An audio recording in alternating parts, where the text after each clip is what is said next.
আসসালামু আলাইকুম। আমাদের খানাপিনার পক্ষ থেকে আবারও আপনাদের স্বাগতম। আপনারা সবাই কেমন আছেন? আমরা সবাই ইনশাল্লাহ ভালো আছি। তো আজকে আমি এই চিকেন উইংস বা চিকেনের যে ডানাগুলো থাকে এগুলো রান্না করব। আমার হাসব্যান্ড মোটেও এগুলো পছন্দ করে না। তো আমি আজকে স্বাভাবিকভাবে না রান্না করে একটু অন্যরকমভাবে নর্মাল যেভাবে রান্না করি ওইরকম না রান্না করে একটু অন্যভাবে রান্না করব। তো এখানে আমি চিকেন উইংসগুলো নিয়ে কেটে ধুয়ে নিয়েছি। সাথে দিয়ে দিচ্ছি হলুদ গুঁড়া, মরিচের গুঁড়া, পেঁয়াজ রসুন আর আদার পেস্ট, পেঁয়াজ রসুন না, এক টুকরা লেবুর রস দিয়ে কিছুক্ষণ বলতে আধা ঘন্টা আমি মেখে রেখেছিলাম।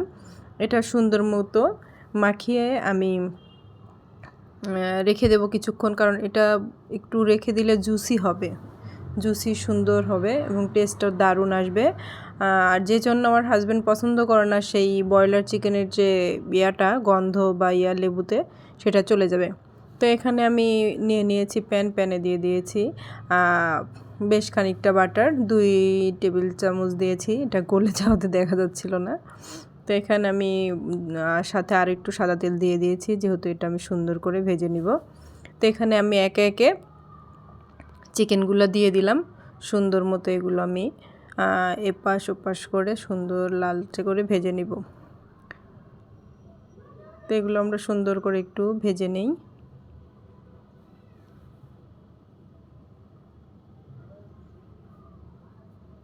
একটু সাবধানে ভাজতে হবে, দেখতে হবে তেলগুলো যেন ছিটে মুখে হাতে পায়ে না লাগে।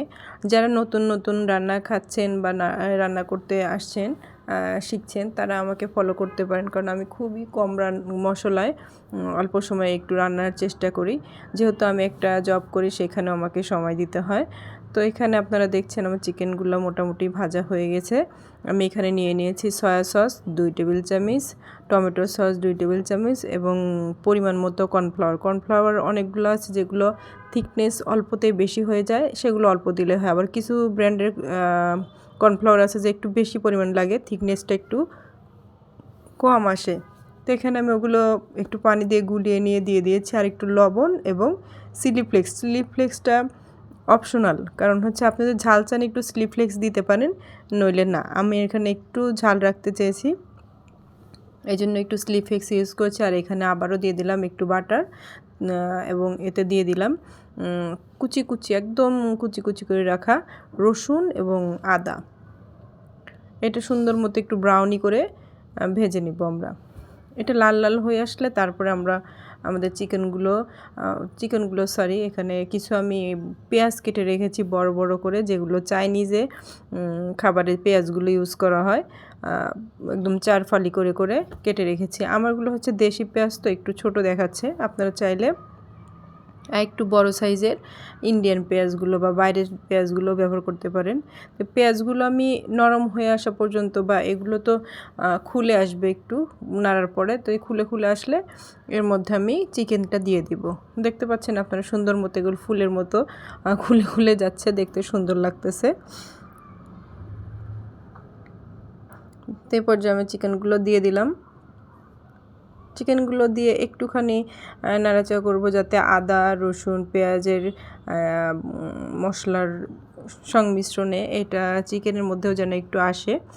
সুন্দর একটু নাড়াচাড়া করব।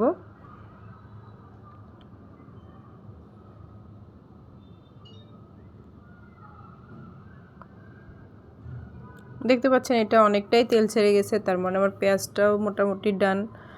রসুন কুচি, পেঁয়াজ কুচি বা আদা কুচি ভাজা ডান। তো এই পর্যায়ে আমি এখানে কোনো প্রকার কাঁচামরিচ ইউজ করব না, আর একটু আমি গোলমরিচের গুঁড়া ইউজ করতেছি, একটু দিয়ে দিলাম। আপনাদের ঝাল খাওয়ার উপরে আসলে গোলমরিচ, চিলি ফ্লেক্স বা মরিচের গুঁড়া ব্যবহারের বিষয়টা নির্ভর করে, এটা পুরোটাই আপনার। আপনি চাইলে শুধু গোলমরিচ দিয়েও এটা করতে পারেন। তো আমার এখানে মনে হয়েছে একটু গোলমরিচ, একটু শুকনো মরিচ, একটু চিলি ফ্লেক্স ইউজ করেছি। আর সেই মিশ্রণটা আমি আবার দিয়ে দিলাম, যেটা আমরা তৈরি করে রেখেছিলাম soya sauce, tomato sauce, cornflour দিয়ে, সাথে চিলি ফ্লেক্স ছিল, একটু লবণ ছিল। এটা দিয়ে সুন্দর করে আমরা একটা থিকনেস চলে আসলে আমরা একটু লবণটা চেক করে নামিয়ে নেব। তো দেখতে পাচ্ছেন খুব সুন্দরভাবে ঘন হয়ে আসছে। আপনারা এটা ভাত, পরোটা বা এমনি খেতে পারেন, যেহেতু উইংস এটা বসে বসে এমনিও খাওয়া যায়, রুটি দিয়েও খেতে পারেন, পরোটা দিয়ে খেতে পারেন। এটা চেষ্টা করেন বাচ্চাদের মাঝে মাঝে করে দিতে। সাধারণ চিকেন থেকে একটু অন্যরকম চিকেন আপনার চাইলেও খুব সহজে রেস্টুরেন্টের স্বাদ ঘরেই নিতে পারেন। তো এভাবে মাঝে মাঝে করবেন, বাচ্চারাও খুশি হবে, আপনারও ভালো লাগবে যে নতুন কিছু আমি তৈরি করে খাওয়ালাম। তো সবাই ভালো থাকবেন, সুস্থ থাকবেন। আল্লাহ হাফেজ।